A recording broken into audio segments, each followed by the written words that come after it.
Really? Now that's been established by CERN in Switzerland. Oh The boy. hydrogen fighters. Here we go. CERN stuff. Oh yeah, I'm Well, loving I'm getting too deep here too quick. No, let's go. Let's go deep, Ron. Let's do it.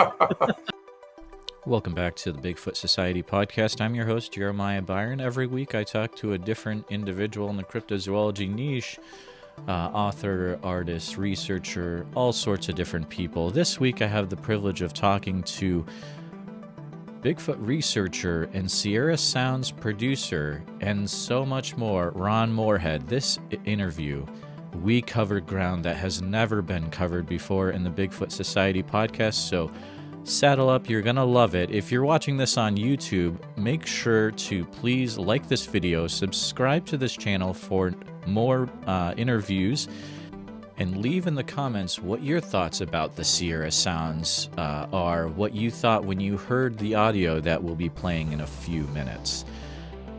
If you're listening to this on iTunes or any other podcast platforms, please subscribe, leave us a 5-star review as well. And if you'd like to hear the extra interview with Ron, you can go ahead and go over to patreon.com/Bigfoot Society. For $7 a month, you get the extra interviews, the chance to be in the after show with my guests and ask them a question yourself. You get a sweet membership card and so much more. But let's get to our interview with Ron Morehead, and definitely sit back, enjoy this very interesting and enlightening, fun interview with Ron Morehead, producer of the Sierra Sounds.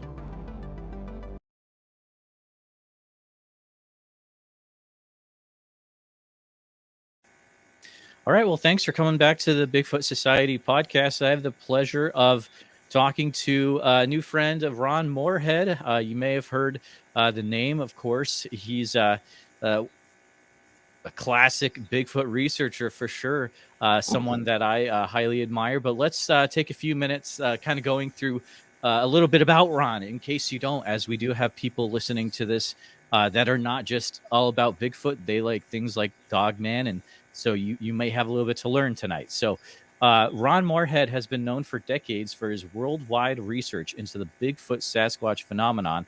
He's an author, researcher, lecturer, experiencer, and producer of the Sierra Sounds. To date, he comes closer than any other researcher to having a complete body of evidence. He's the author of the books Voices in the Wilderness and also The Quantum Bigfoot. And for those of you that like to watch different shows or involved with different Bigfoot programs, you may remember him being involved with things such as Expedition Bigfoot, Alaska Killer Bigfoot, things of that nature. He seems to always kind of pop up, which is fun, definitely. Well, Ron, pleasure to have you on tonight. I would love to start with, let's give our audience a quick advice, which would be interesting. So let's pretend that I'm going on my first Bigfoot hunt tomorrow. And what advice would you give to me as a new researcher? How would I want to be prepared to have a mindset of? Oh, like I say, just in a filming today, actually, if you're coming down in a parachute, you really want it to open. So treat your mind like a parachute and keep an open mind. And just be simple. Don't try to make something happen, because they're going to deal with you on their terms, their time. And just be yourself. And if yourself is what they want to deal with, they'll tune into your frequency and they'll deal with you. Oh, so you're saying they can tell if you're being true to yourself. They can sense that. That's very. I think a lot of animals can read auras. Sure. That's the energy that surrounds you, and as Tesla said, everything is energy, frequency, and vibration. So if you got the right frequency and the right mindset, they might just want to deal with you. Wow. And just to verify, you're talking about Nikolai Tesla? Yes. Okay, cool. Just for the newer audience. Not the car maker. Yeah. He's like, what's Ron talking about? We got this electric car and Bigfoot's here? No, Nikolai Tesla. Yeah, that's a fascinating historical figure for sure. Yeah, we'll talk more about that later. The whole want to get into the quantum Bigfoot side of things as well. But let's try. I'm going to try to play some a sound from your website here, ronmorehead.com. We're going to try this, and then I want to get your thoughts on something I've shared. So let me go ahead and get that popped up right now here. So give that a minute. And okay. So Ron, I'm going to play a sound, and then I want to get your thoughts on explain what we just heard. So here we go.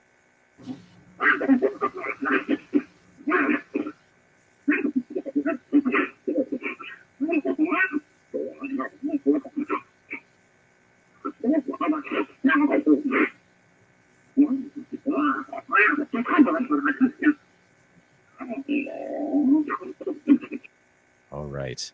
And were you able to hear that, correct?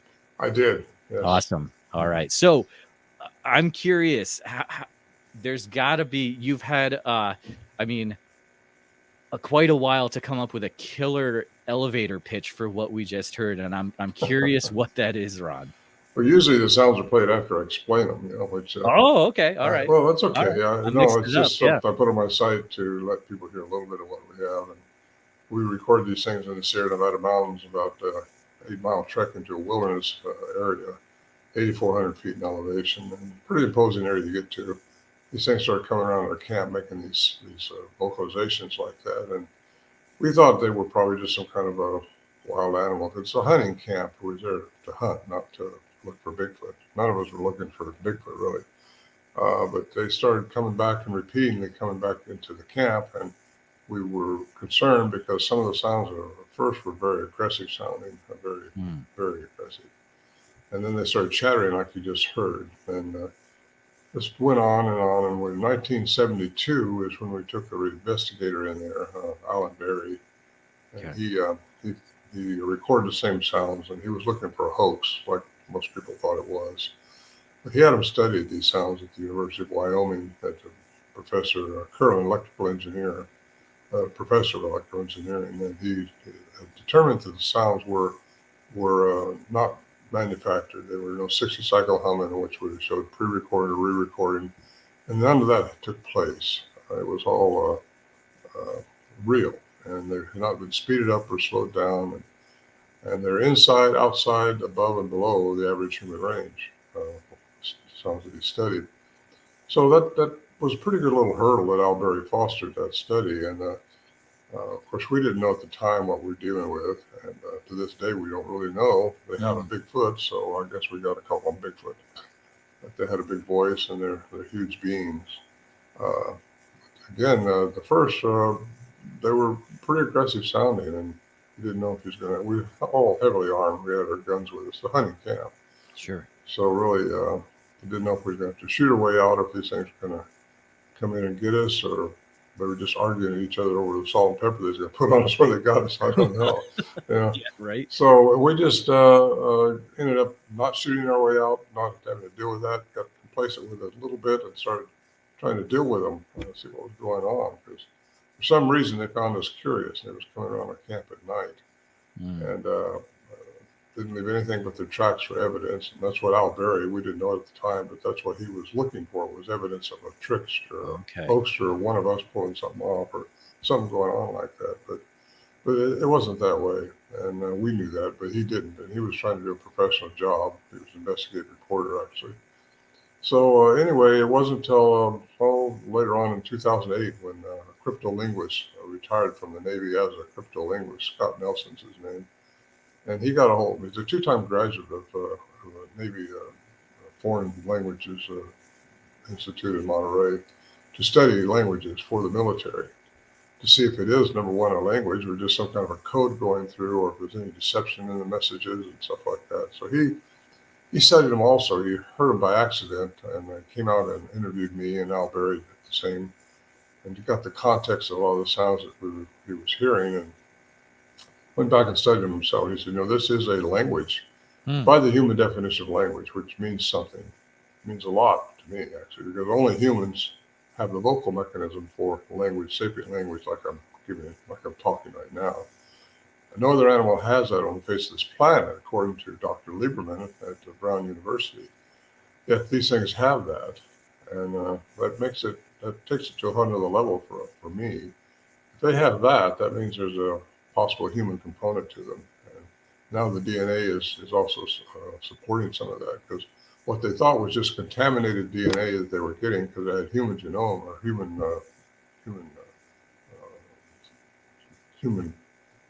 what do you call it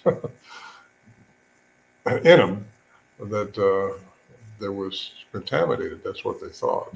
Okay. But now they're thinking maybe that where they're so close to human that there is human in them, or we have Bigfoot in us, depending on what came first, the chicken or the egg. Oh, wow. So anyway, these things I think have been around for eons. They've evolved, and Dr.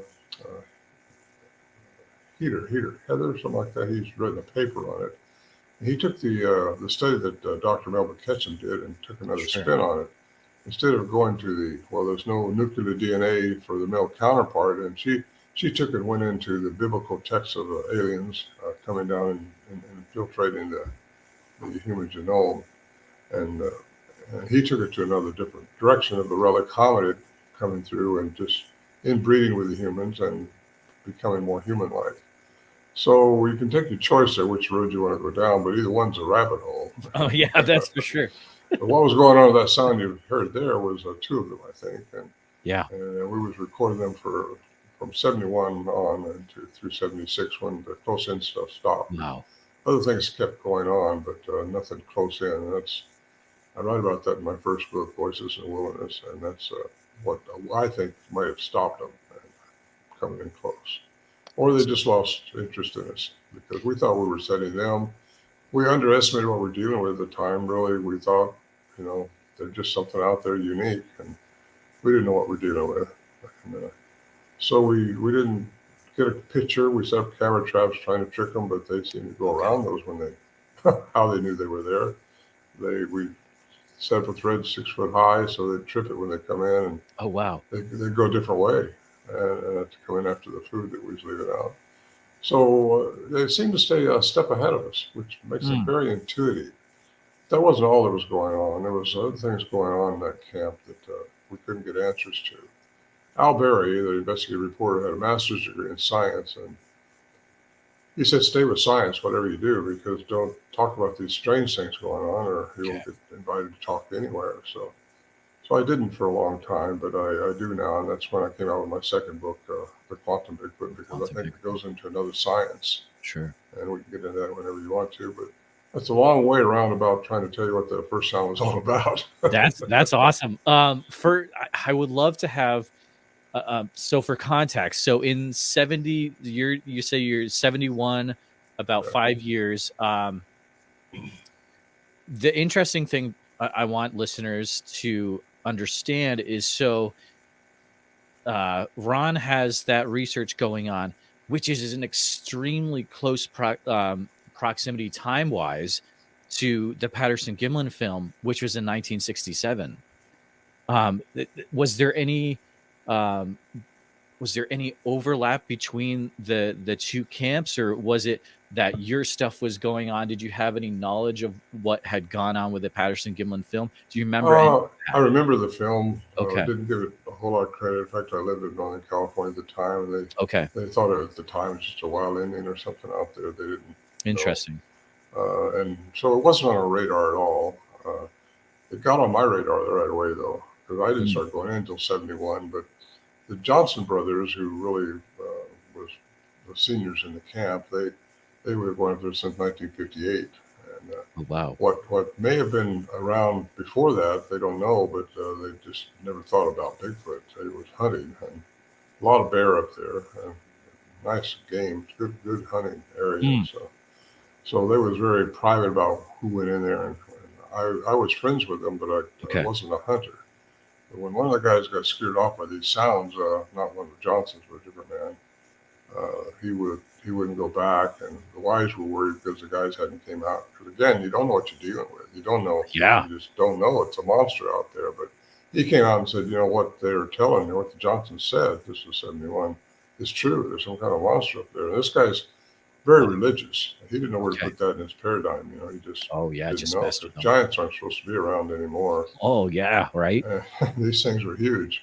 Wow. So the wives were worried. The guys didn't come out when they were supposed to. So he was going to go back, but he wouldn't go back by himself. He asked me to go with him, and that's how I got involved, really. And that was 71. And that's really when the actual vocalizations started, was Okay. in 71, because uh, Warren Johnson thinks one of them got burnt on the stove or something because they'd gone in the shelter and they had a teapot. There was an old stove that had been hauled up there, reassembled, on mules and all. And they really made a commotion, and they didn't know what it was, but they Wow. realized those sounds were not from a bear. And they went out later when everything stopped. They seen this huge track in the mud, and then they knew something else was going on here. Came out, and that's when they told the other guys, and they started going up. One of the guys who, like I said, went up, he got scared off and just wouldn't go back. That's By fascinating. himself anyway. So anyway, got in. All the guys were okay, and that's how I got involved. And I became a hunter after that, and I started hunting with them and experiencing these beings. And so there you are. That's awesome. So were you in your, if I could ask, were you in your 20s or 30s? I was 29. Okay. Yeah, I'll be 80 years old this summer. So. Oh yeah, gotcha. So 29. Still upright. Yeah, still rocking it for sure, Ron. Yeah. I mean, you're sending me like you're sending me an emoji from your iPhone, dude. I was loving it in that email. That was amazing. I was like, what? Ron is rocking it. I'm curious. So I'm curious. Was that your first interaction with Bigfoot, an introduction to Bigfoot, or did you have in your 28 years prior to this? Did you also have? Were you interested in Bigfoot? Did you have interactions in other ways, or was this? No, not at all. Not at all. Okay. No, I was just a businessman, like the other guys were too. Okay. At least 3 or 4 of us were. There was five of us all together, and they were substantial people in the community. I had several restaurants, and I was doing very well. And ended up, well, anyway, they didn't want to talk about it except to their close friends. None of us did, because at those days in the 70s, you got kind of laughed at because of the cartoonist name of Bigfoot. But I got to tell you, those things are out there, and I don't try to convince anybody they're out there. I just try to tell them what I've discovered and how I put the dots together for a possible picture of what these things could be and what they could represent.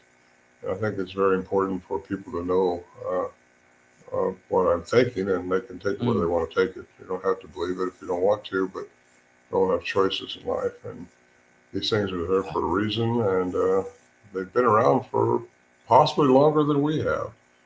And that depends on how you want to look at creation and how it all took place, That's absolutely true. Yeah, that is true. I love that. I love that. Over the years, did you have any other notable Bigfoot interactions or encounters besides the Sierra Sounds, or? I've had a few things happen, yes, but nothing like the Sierra camp had. Because there's strange anomalies happened up there with us, and really, it's just we went. I've been on investigation a lot. I've been traveling a lot. I've been around the world, right? Well, looking at this different phenomena around these things, and but yeah, a good one happened when Al Berry and I went on an expedition. These guys called us and they said that they had the sightings every once in a while, glimpses of these things way back in the wilderness up by Lake Amador. And so I flew up there in my plane, and they picked us up at the airport, and we went back in the wilderness with them. And we was all standing around the fire, and they tell us about what went on and what was going on at this place. And all of a sudden, this rock goes whizzing by us like the speed of an arrow. I mean, just so fast, hit this tree closer to us. And we found the rock the next morning. These guys took off. They said, we're not staying here. But whatever threw that thing had to have an arm like you wouldn't believe, or it was catapulted by something extremely big. Because anyway, don't know what that was all about, other than something was there. Al Berry and I stayed there that night. We found the rock the next morning. We were chipped off the tree, the bark on the tree. So that was kind of fun because we never had rocks thrown at us at our camp. But these things, I think, when they throw rocks, they don't intend to hit you. They just intend to get you out of that area. They don't want you there. And so a lot of people claim that rocks have been thrown at them. I know a friend of mine in Olympia Park, the Olympia National Forest up there. He had a rock thrown over his head. Sure, yeah. And he turned around and seen one of these things right there. And that means don't go that way. Whatever way you're going, go a different way. They probably don't want to play around. Well, there could be a young one involved. Who knows what Yeah. they're doing when they do that? But I got to tell you, one time though, I got Warren Johnson's son, Larry. He claims he had a rock thrown over his head when he's coming in a different direction, which don't usually go that way. You can't take animals that way at all. You have to be a billy goat to come that way. He came that way and had something thrown over his head the size of a grapefruit, and it wasn't something that just fell. It was something actually catapulted thrown over him. And he told us about when he got into camp, but he don't go that way anymore. Yeah, they don't like that for sure. Is there a story from your years of research that you wish you got to tell more, or maybe the chance to tell it has never come up, or is everything out there? You know, I try to put everything out there. People ask me, I tell them. I've been into Nepal, I've been into Moscow, into Siberia, into South America a couple times, studying the elongated skulls to see if they had anything to do with the sagittal crest that's so often reported on Bigfoot up here. And see if there was a crumb trail of anything bringing that elongated skulls, because they're naturally elongated. I was down there with two different scientists and studying those, and they have a single parietal. We have two parietals, one on each side of our head. The sagittal suture in the middle. And these things don't have a sagittal suture. They just got one elongated, and they weren't cradle boarded. People say, well, they were cradle boarded. Well, the Incas cradle boarded their youth and royalty to try to emulate what these pre-Inca people had, which was, we think, the ability to move these big megastructures around. And I mean, they took 100-ton boulders from miles away and put up on this 13,000-foot mountain. They placed them together like a jigsaw puzzle. And you don't know how they did it today because there's no mortar involved. It's not like they're masons or something. It's incredible, yeah. Yeah, it is incredible. So when you see that stuff, and then you see the remains of things that weren't human, like I did, it kind of lets you open your mind up a little more. Well, something with advanced technology has been here before, a long time ago, and they're responsible for a lot of the structures we see all over the world now that's being exposed to us, and it's just happening everywhere. So I was with Brian Forrester down there, and he's quite a guide. He knows more about that area than the locals do. He's a good guide. I've heard a few of his interviews on the podcast Blurry Creatures, and the guy is, I know you're on that as well, but that gentleman he's a smart guy. He's got a lot of knowledge for sure. Yeah, he is. And he loves it down there. He's married to a local out of Lima there, a lady, and he gets around quite a bit. Fantastic. I'm curious, do you have any, you were just recently, there's probably a few listeners and watchers that are like, I remember this guy from Alaska Killer Bigfoot. Do you have any cool stories from like being involved with that? That was some pretty cool episodes that you were. Yeah, they take the narrative they want. They interview you for a long time. You know how that works. And, I gotcha. Yeah. I talk about a little quantum physics, how everything is energy, frequency, and vibration, and somehow a lot of people report these things disappearing over the years. And I used to just throw those people out like most researchers would, because nothing can disappear, right? Well, interesting. Wrong. Things can disappear from our parameters, from what we can see. We only see within light's frequency, which is 430 terahertz and 770 terahertz. And there's all these other frequencies out there.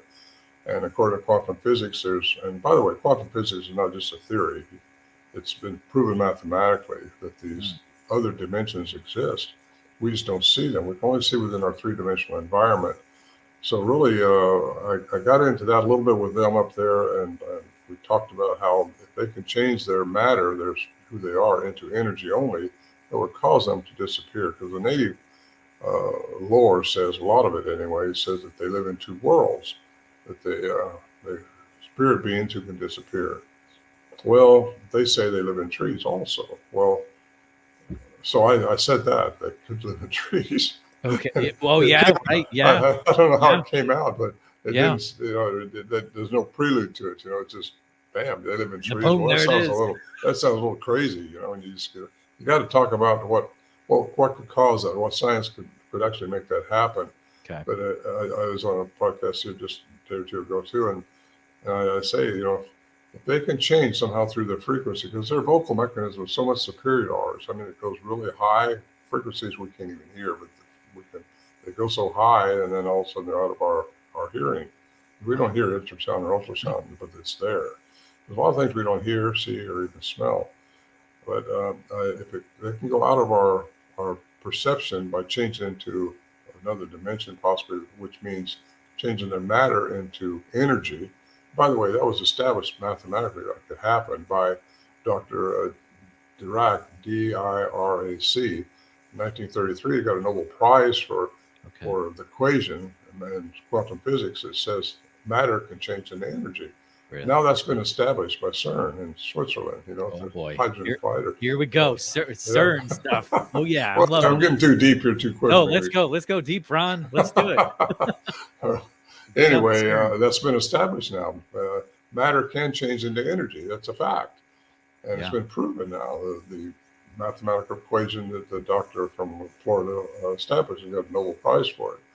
So anyway, if they can change their matter into energy, they can be seen as cloaking through that dimension of time, maybe into a fifth dimension, and or somewhere, who knows? But that may be how people are seeing them in this cloaking type. And can they disappear? They can go out of our perception, yes. And what happens then? I don't know. But I got an idea that they go into a fifth dimension, because time as we perceive it don't exist in that other dimension anyway. Interesting. And if they can change that matter into energy, but somehow they can change the energy back into matter. And I think it's done through frequency. And if they can change the frequency right, of course, if you get the frequency right on anything, you can change the matter. And that's Einstein, no matter what, energy is everything. That's all there is to it, he says. And if you can learn the frequency of anything, your perception can take it into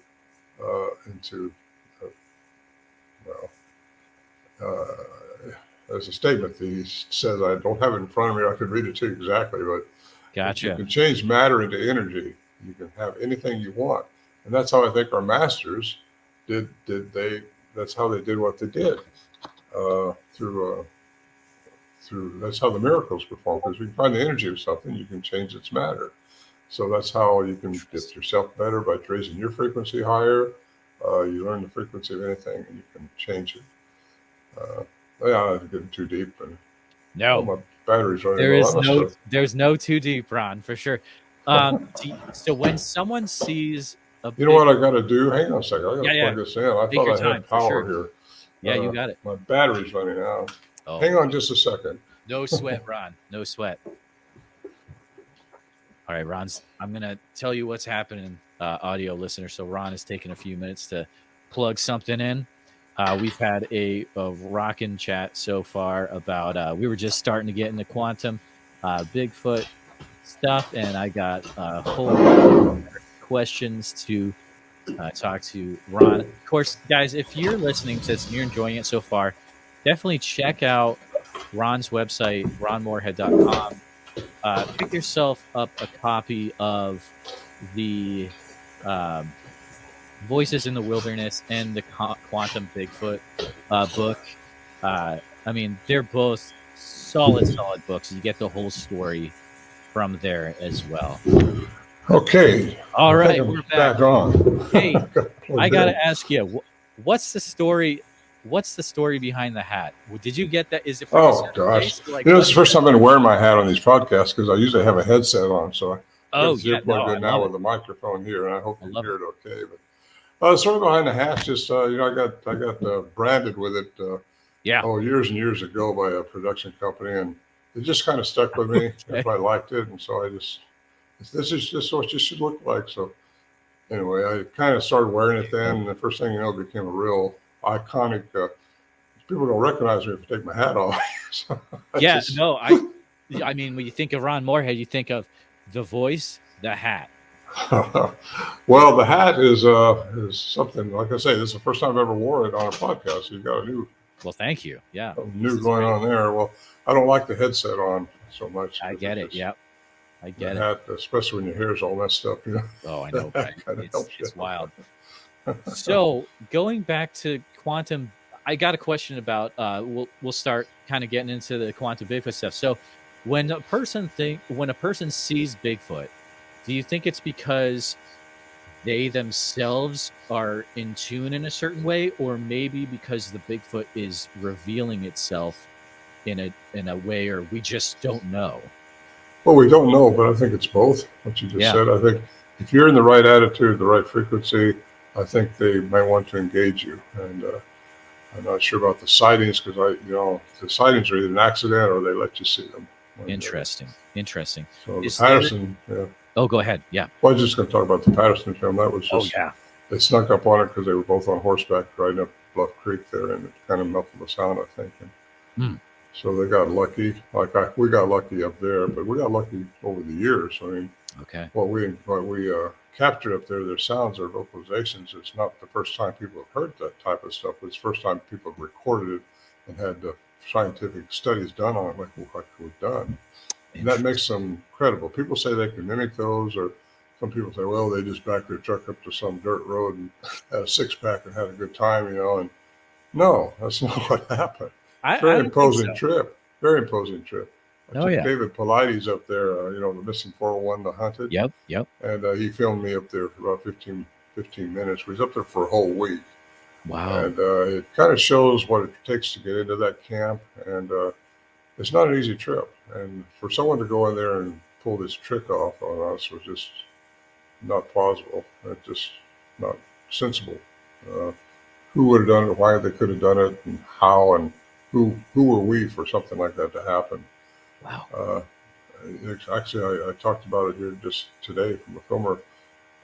He got into 1924 from the Albert Osman kidnapping, Yes.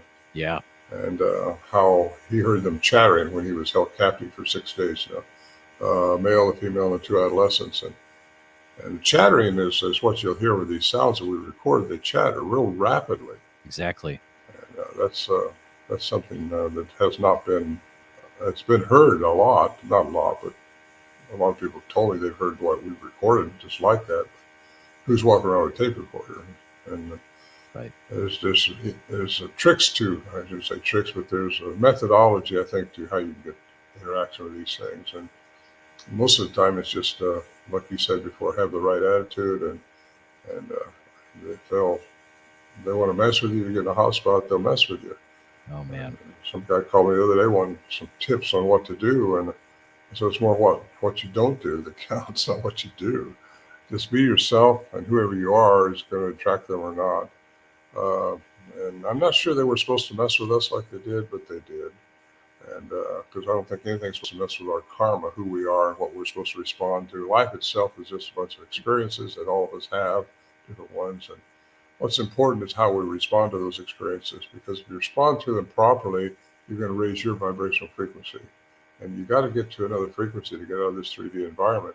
According to Stephen Hawking, according to Einstein, energy cannot die, and that's what we are. We're all energy at the most minute level of our existence, vibrating at a frequency. And once you pass on, when this body gives out, your consciousness keeps going.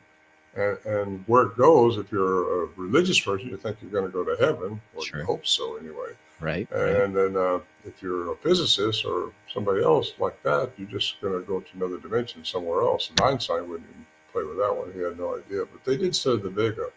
Him and Tesla and all those old physicists, they studied religions. And Einstein said, what did you say? Science without religion is lame, and religion without science is blind. Wow. So I think if we said it today, you'd say spirituality, not religion, because a lot of religions have their own little box you got to jump through. Where spirituality, we're spiritual beings whether we like it or not. We just are, and we're going to go somewhere else when this body gives out. If you don't respond to everything properly in this body, you're probably going to have to do it again. If you don't learn from your past, you got to learn it somewhere. We all got to vibrate at a higher frequency to evolve. And I think we're all supposed to evolve. And anyway, I think that's how a lot of the miracles of old by the old masters were done, and how they're done today is by finding the frequency. Because even the guy a couple thousand years ago said, what he's doing, we can do. But I can't walk on water yet. Yeah, I haven't learned how to. I couldn't either. I haven't learned how to turn water into wine either. Better time that way. That'd be a great business prospect there, Ron. Is be able to do that. But yeah, getting back to Portlock just for a second, that was a fun trip. They did have something going on up there. The guys are real. They weren't actors. I kind of knew that when I watched it. But again, the Travel Channel that sponsored that, they spent a lot of money on that, and people are trying to reopen that camp that they.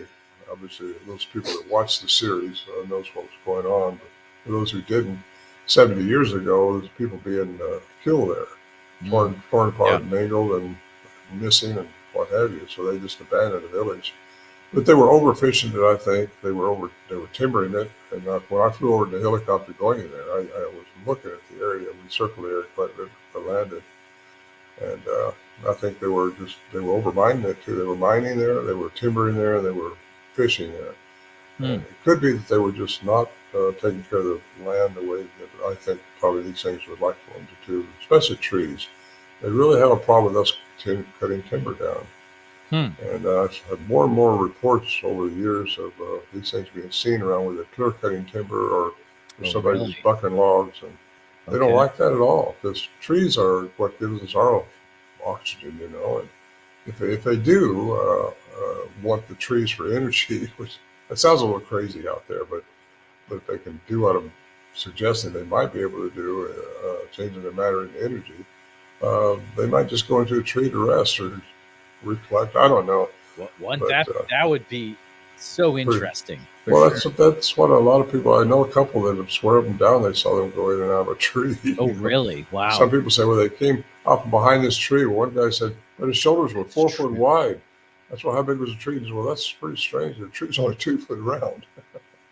Wow. So anyway, that's kind of an interesting theory, and that's all it is, a theory. And, I should say hypothesis, not a theory, because it's just something that people have to keep their minds open to. These things, if they can go out of our perception, like I think they can. See, our whole 3D world is based on Newtonian physics of 1687, and that means everything's contingent on our feelings, what we can smell, what we can touch, what we can see. Those 5 senses that we all have, it's based on everything being predictable and measurable and material or physical, and that's just not true. Everything's not that way. Everything in our 3D world is that way. When you get out of it, which exists, things exist. When people say, well, quantum physics only is in the micro world, that's BS. Quantum physics works from the atom all the way through the cosmos, according to Christopher Blair at West Texas A&M. So for those people that want to down me because it only works in the micro world, that's because you don't see, but you know the effects of it from our cell phones, from the microwave oven, from different things like that in the micro world. But it's operating throughout the universe, throughout us, throughout the stars. So you get into that knowledge, and you kind of opens your mind up. Could the Dogman exist? Absolutely. I don't put anything out. I was going to just ask you about him, actually. If these things can change like that, if they could, if there's, and I get into, I don't think we'll get into this or not, but alien intervention into the genome of different species on this planet. And I talk about that quite a bit. It's what I think has happened. I think aliens have been coming in for not just thousands, but probably millions of years. Are you talking about Nephilim, or? Well, that's a little bit different. No, if you want to get into religious texts, but you talk about the star people, the light beings of light, people coming down from the stars. They call them gods, and there was demigods going on, and that's a cross between a god of alien being and a genome center on a planet of some type. So, yeah, could the Dogman exist? If there's some alien wants to change the DNA of some animal, they experiment, I think. And I think they're here. This planet is the jewel of the solar system. Hmm. And, who wouldn't want to be here? Well, you don't want to be on Mars or Venus. This Earth's nice. No, I think this And is we're really blowing it up. We're fun, screwing yeah. it up, or we're really not doing it right. And that's Yeah, I concerning, know. I think I it's know, concerning unfortunately.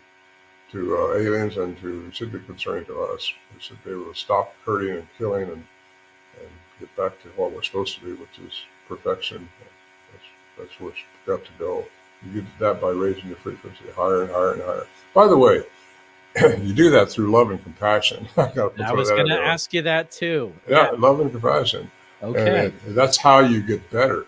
And that's how, it's easy just to get mad at some little old lady that won't move when the light turns green and stuff like that. So you got to double the medication or whatever, but have compassion for her. That's right. Have compassion for these people that aren't quite up to par. Don't let things bother you that, and make you go off on somebody. You want to treat people better and do better things, and that makes you a better person, number one. Yep. It makes everything better. You don't get sick anymore, by the way. I mean, you can actually keep from having anything going wrong with you.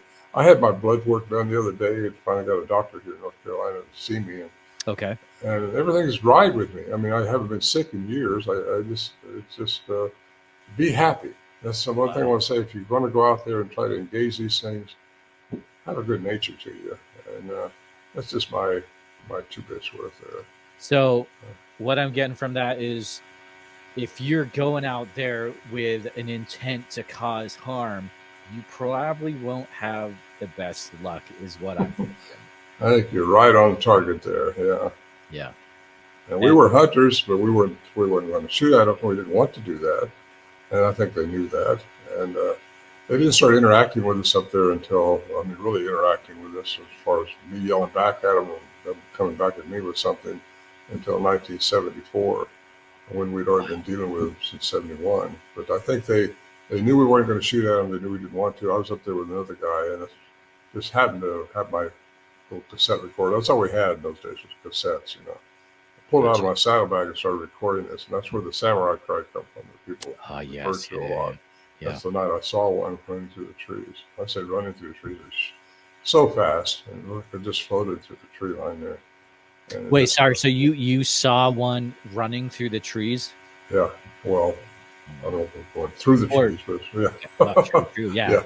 Yeah. And that was exciting. Me and one other guy was packing supplies in on the horses and mules, and they started dealing with us right after it got dark. And they do certain things that I can identify. When I hear it, they start doing things to try to draw your attention and see what you're going to do. And the first thing you're going to do is probably shine a light to that sound if you don't recognize what it is. And I'm talking about the tree popping or rocks popping together, whooping sounds or something like that. They do all that, and if you react, we learn just leave it alone. Don't react to that. Just be still. Keep doing what you're doing. Gotcha. Have fun. Be sober. Don't and make notes. That's great advice. Yep. Make notes and be sober. We were also a very sober camp, so wasn't anything druggy going on or anything like that. Yeah, gotcha. So that's what I think they do, is try to do things that see what your action is going to be, because they do toy with you. And then if you just leave them alone, they'll come in closer. That's what happened that night. They start coming closer and closer. And first thing you know, they start asking me something. I don't know what it was, but you could tell by the way it's phrased, which I recorded. The inflection, the inflection of the sentence. I again underestimated them. I was just trying to mimic. I was trying to mimic them that night, and I wasn't doing a very good job of it. But I think they thought it was kind of funny.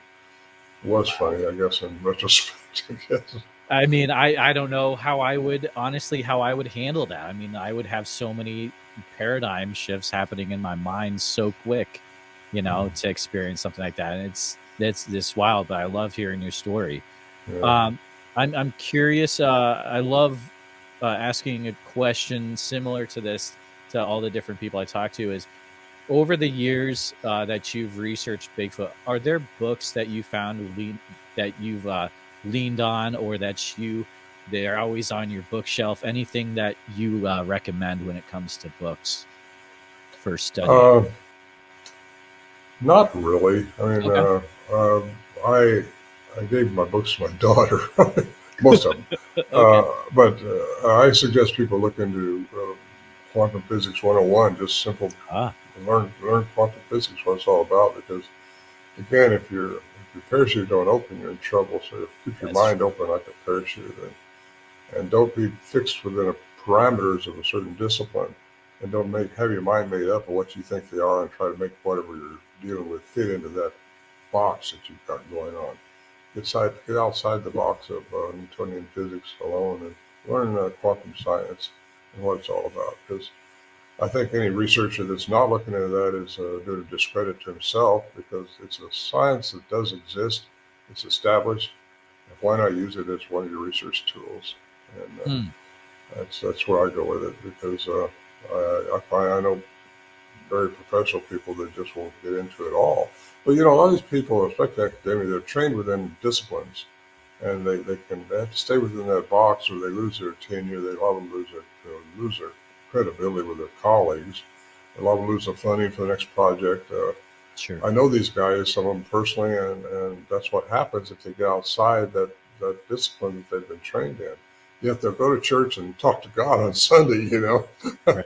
And here's what I say. I say, if you believe in a God or something, or anything in the hereafter, welcome to the woo-woo camp. Because they say, well, they're the flesh and blood, or they're Right. over here in the woo-woo. Well, no, you have your flesh and blood and your woo-woo together, because we are all flesh and blood. There's no getting around that. These Right. things are flesh and blood. That's Okay. a fact. But there's more to anybody than just flesh and blood. Flesh and Mm, blood, Newtonian physics does not explain consciousness. It doesn't explain sure. telekinesis. It doesn't explain deja vus that we had. It doesn't explain remote viewing that the FBI and Russia's used for years.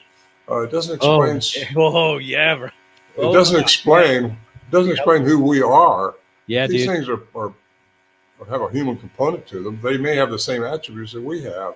So they can do a lot of things we're doing and more, because maybe they've been here longer. Maybe some alien has made them into something that from a primate. They took a troglodyte, which has evolved. I'm not against Yeah. I'm not against Darwinism at all, but I think there's a piece missing there. And Interesting. I do believe that different types of aliens, there are different frequency beings out there.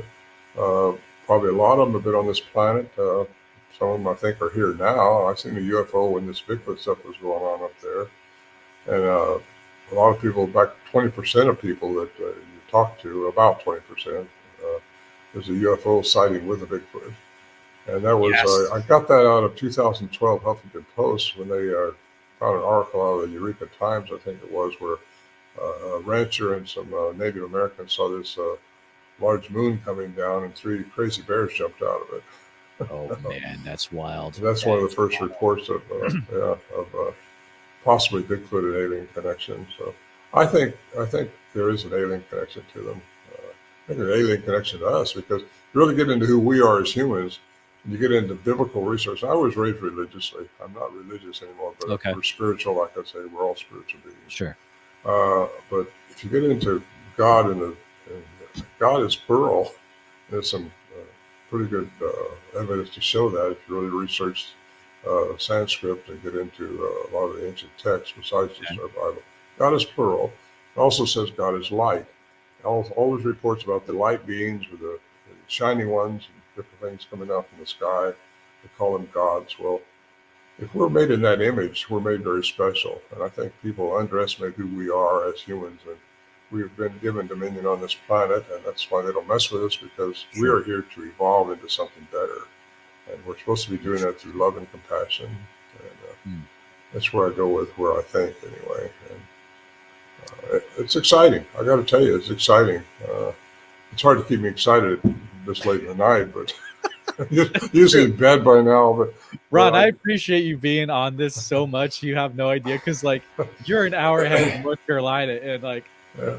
man, like everyone, go go to ronmorehead.com, pick up some copies of Quantum Bigfoot and Voices in the Wilderness. And what's the best way to hear the Sierra sounds? There's a recording, correct? Oh, yeah, I have 2 CDs also Okay, all right. on my website at ronmorehead.com. Those CDs are all downloadable, and so are the books. So you don't have to buy the hard copy. You just want to download it. And in Voices of the Wilderness, my first book, it's my chronicle of doing this for so many years, and Hmm. it gets into the context of what sound I was hearing. Then you can hear the sound with the download. So there's a Oh, cool. download Okay. link in the back of the Yep. book, page 126 actually. And if you hook into that, you can hear every sound I'm talking about. I think I put 24, 26 sound bites in there that we were hearing at different times, and the context of the sound, what it led up to, and what I've gone through. A little bit of my Peruvian, my trip down in South America, Hmm. and how I think the trail ran from the elongated skull. But by the way, they had like 30% more brain matter than we did. Than we do. Because the skulls are Yeah. massive. However, the Incas, when they cradle-boarded their youth to get the elongated skulls, trying to mimic probably what these pre-Inca people could do, they didn't get more brain matter; they just got a long skull. So, and we was able to actually demummify one that was found down there. Really? And took it apart and examined it. And like I said, down there 2 different years, 2 different scientists on 2 different expeditions. We weighed the skulls, we checked them out, went into the high country, went into the megalithic structures, and went in some places with Brian Forrester that you don't normally go to. And it was exciting. That'll open your mind up. Wow, that's interesting, Ron. So you're actually boots on the ground, hands on, like looking at researching these mummies, but you're on hands on. Yeah, I didn't touch the money. I didn't want to mess up the DNA. Yeah. I mean, I don't Didn't know want if to I say would something have, about thumbs right. down. He's off in the weeds there somewhere or something. Oh man, when they say I get off in the weeds, well, maybe that's where Bigfoot is. that's true. Maybe that's why we haven't had what do you think is going to be do you think this generation is going to be the one that finally like proves Bigfoot 100%, science is on board 100%, or like will there always be this cat and mouse game through the It's hard to ages? say. As long know. as these things have Yeah. been trying to be exposed and they haven't been exposed, Yeah. you don't find their bones or their bodies. Of course, that's wouldn't be so unusual. You don't find bones and bodies of too many things out in the wilderness. It takes care of itself, cleans up itself. Gotcha. I had a bear die on my ranch one time. Oh, sure. Got hit by a car or something and ran up into my property, and I ran across it out there in the field, and I looked at him and watched him, and a year later there's less and less, and then all of a sudden there's nothing there. You could never tell if he was ever there. Just Wow. Nature cleans it up, It's true. But I think these things probably take care of their own, because I think when they're in our 3D environment, they live by our 3D rules. Makes sense. They can bleed, they can breed, they can poop, they can eat, they do all things we do. Yep. I think when they have a young one, which they do breed, Sure. when there is a young one, we had a little 9-inch track up there in the snow with an 18-inch track one time, and we recorded that voice too. That voice is on that book, the download I was talking about too. Gotcha. And you can hear a small voice and a big voice coming down on it. That's the night the samurai cry. And so I'm pretty sure when they have a young one, they have to keep it in this environment until it learns more about how to trick humans or whatever they have to do. But I don't think they're supposed to interfere with us. I don't think nothing's supposed to interfere with us. That's why, unless something catastrophic is trying to happen, and that's what could be happening these days and times. That's when aliens, I think, are going to appear.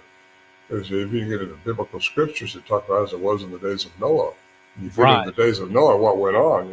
Ron, if we want to get wild, they are appearing right now. People are like people are seeing stuff, and like they're appearing by nuke plants, and like, dude, that's crazy stuff, Ron. It's all coming about. It is. We live in an interesting time. I hope I'm around to see it longer, because it could happen any time. For sure. If the way the Russians doing it. You don't know how this is going to come out, but we've got to claim peace somehow. We've all got to get together and somehow make this better. We don't want this planet to be destroyed. Neither do aliens. No. So I think they're going to probably step in and stop something. That's my opinion on that. It's kind of way out there a little bit, but they will interfere if we're going to destroy this planet, like it happened with nuclear bombing and stuff.